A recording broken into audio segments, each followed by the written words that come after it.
Mario Kart fun. There's never like I've never got a Mario Kart that I thought, nah, I didn't get my money's worth. It feels like the typical WWE game that we always talk about, Matt, on our wrestling show, where they hardly improve anything. I always feel like with a Mario Kart, there's always a few great features in there that just like take it. Whether it's like tag, I remember there was one where there was like doubles for a while. I think it was the GameCube version.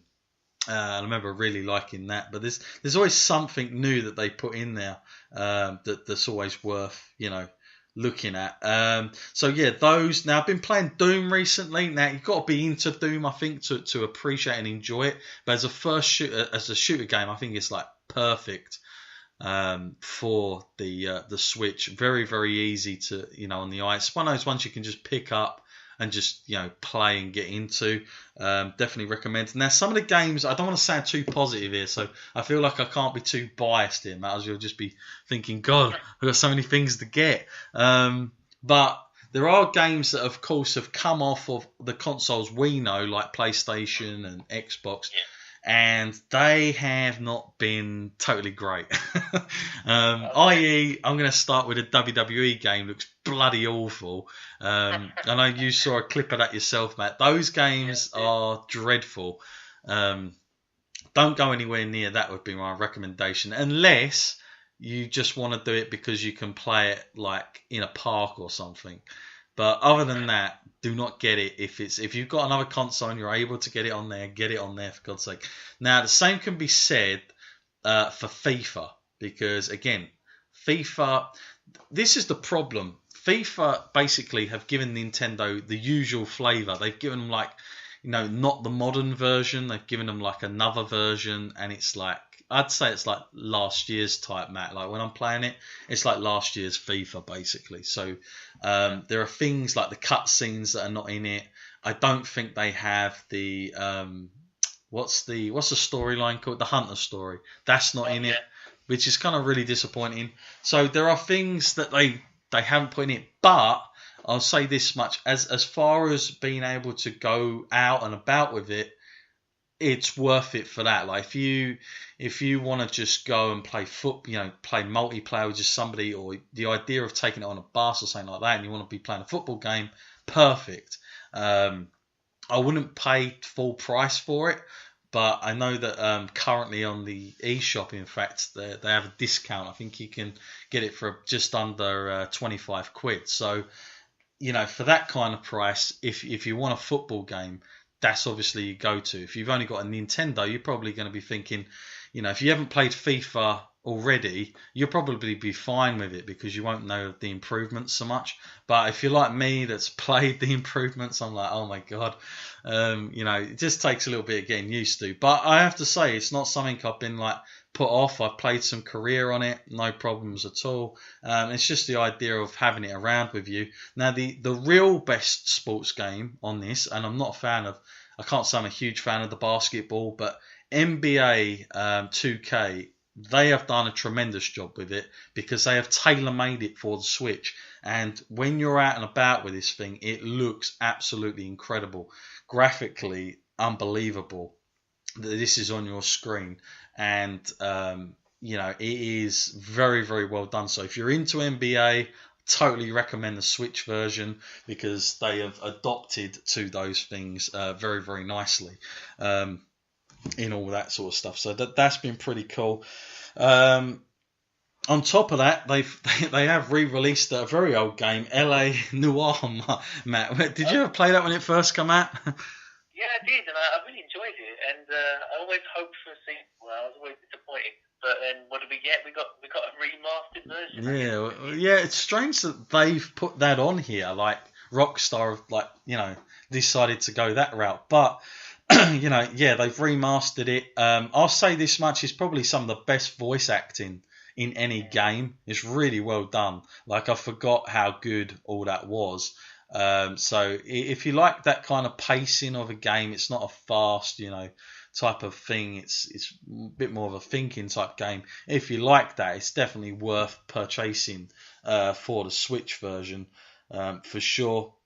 Of course, if you're into the usual titles like Bomberman, you're going to love this one because they have made it incredibly in depth now to what it ever was. The stuff on that, but yeah, for now, I don't want to give like too much on stuff I haven't played, but those would be my top ones, Matt. I would definitely say Zelda, Mario Kart would be the first ones you should definitely look towards, and definitely do not be put off by the Mario thing because of the past games. I would definitely recommend it to you because it's extremely unique, I would say, to all that.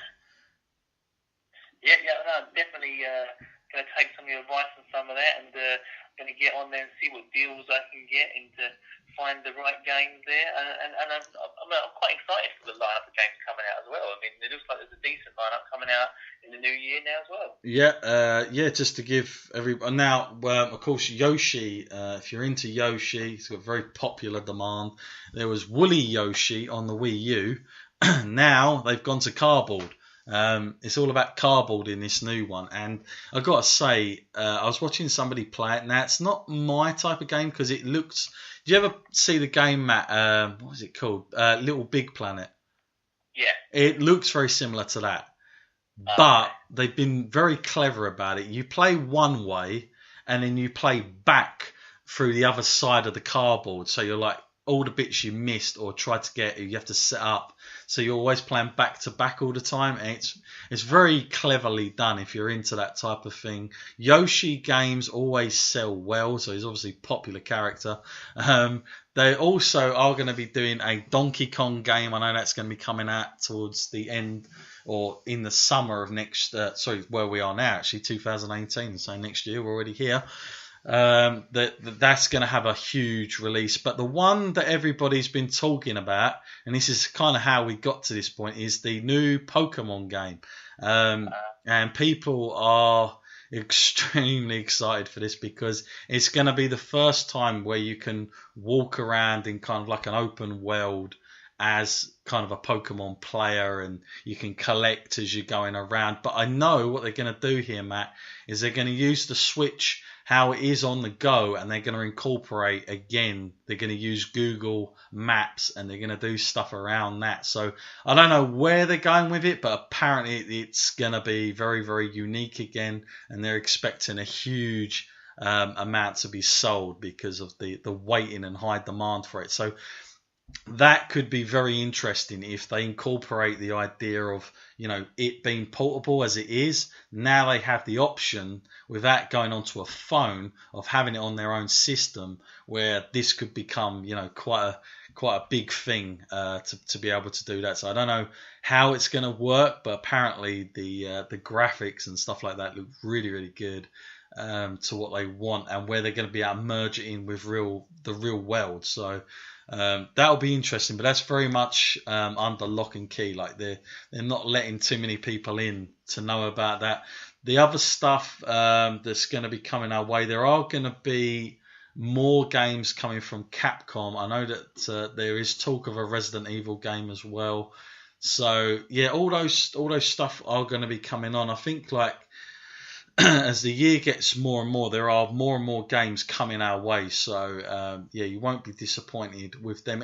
I think the thing I'll say about the Switch is it's not so much quantity, it's more about the quality, I think, on this one.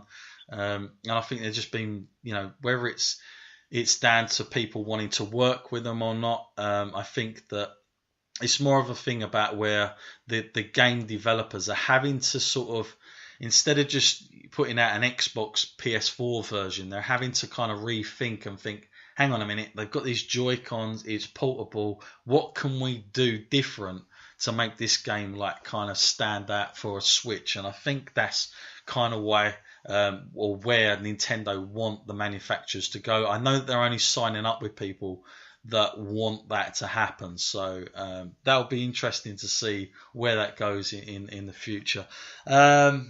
Yeah, I hopefully I've managed to cover as much. Matt, is there anything like that's in your mind that you can just think, or is that pretty much? I definitely think you've covered a wide range of things here, and if anything, now I'm more excited for it. I mean, I think I ordered it at the wrong time of year though, because I was waiting up till after Christmas for sales, but at the same time, nothing's open. And then now the post is all up in the air, and all of a sudden when I thought I might get this in a couple of days, it ended up being over a week, so I had to wait. Yeah, it's always the downside, I suppose, to the waiting. But you'll be excited now, I'm sure, which is good. And I think for people, I mean, if you're, I think it's worth pointing out, if you're somebody that enjoys, your PlayStation, Xbox, a lot of games, which is a good variety, and you're into your sports games and stuff like that, then I would say maybe this isn't the console for you. But if you're somebody that wants something completely different and to have something on the go, and this is the big selling point for this thing, I mean, is the fact that you can just pick this system up and walk around with it wherever you want and take it with you. No problems. It has like a sleep mode where it's like a tablet. It's not really on, but it's on. So you literally just putting the picture back on again, and it's there. If you're into those things, then this is the one for you. I think games wise, listen, Zelda. I know Matt hasn't played one before. I'll be gobsmacked if he didn't come back and say this is one of the best things he's played. But we'll probably look into that further down the line. I'm sure we'll cover Zelda after you've played it a little bit there, Matt. I think that'd be a good comeback show for that one. It's your game of the year then. Yeah, definitely my game of the year, and also made the game of the year anyway. To Life of 2017. So yeah, they definitely hit the right one with that one, no doubt about it. Just before I end, actually, I was going to talk about the games and just how tiny these damn things are. They are extremely tiny. That'll be one of the first things you notice, Matt, when you stick that in. You're like, what the hell? But I guess they kind of had to, because if this is a thing you're holding, you can't just have a CD and a disk drive coming out here. They're like, that's just going to get broke. So they've just basically made it very simplistic, where there's a little hatch on the top. You just open it as if you was kind of like using a real tablet, I guess, and you're just putting it in like an SD card. But they are extremely tiny, and Nintendo was so worried about it that I know that they coated it in some type of coating where if you put it in your mouth, you will gag and you'll spit it back out. They were worried about kids putting it in their mouths, basically. So they've coated it in some formula. I don't know what the hell it is, but yeah, I by the way, I did try it, as one does when these things come up. You're like, really? Would it? And it does. Yeah, it makes you gag quite bad. So it does work. I don't know what the hell it is, but it does work. But yeah, the games are very unique. Again, the cases and stuff like that, they're their own thing. They're very small. They're kind of like the PSP kind of sort of cases. You remember those, Matt, where they're like sort of half the size? But yeah, they look kind of cool, and yeah, they're just really tiny. So what I've been doing is just literally docking them in my kind of big case that I put my Switch into, because just keeps them all together, because to have to keep, if you had those things just lying around, they're just going to get easily lost. That is one of the big worries, I guess, with this, because they are just totally small. But yeah, hopefully that's everything I can jam into this podcast, onto this one about the Switch. And I'm glad, Matt, that you're a little bit more excited than you originally. Jam-packed full of information, for sure. Yeah, I'll be cool, and I'll look forward to playing it with you. I'm sure we'll have sort of a few multiplayers. I'm sure if it's not before our plane trip anyway, I'm sure that it'll definitely happen on that one. That's for sure. So thank you, Matt, for coming on, and we will do another show. We'll come back and we'll kind of like revisit where we are, maybe in like 3 weeks or so with Matt. I don't know how much. I mean, you play a lot of gaming, so I reckon you'd have had a good play of Zelda by then, I reckon. Yeah, probably more gaming than usual going on as well. Considering now I can play games on the go. Yeah, you're not going to know where to go next to see if there are other games that are out there that you want. So.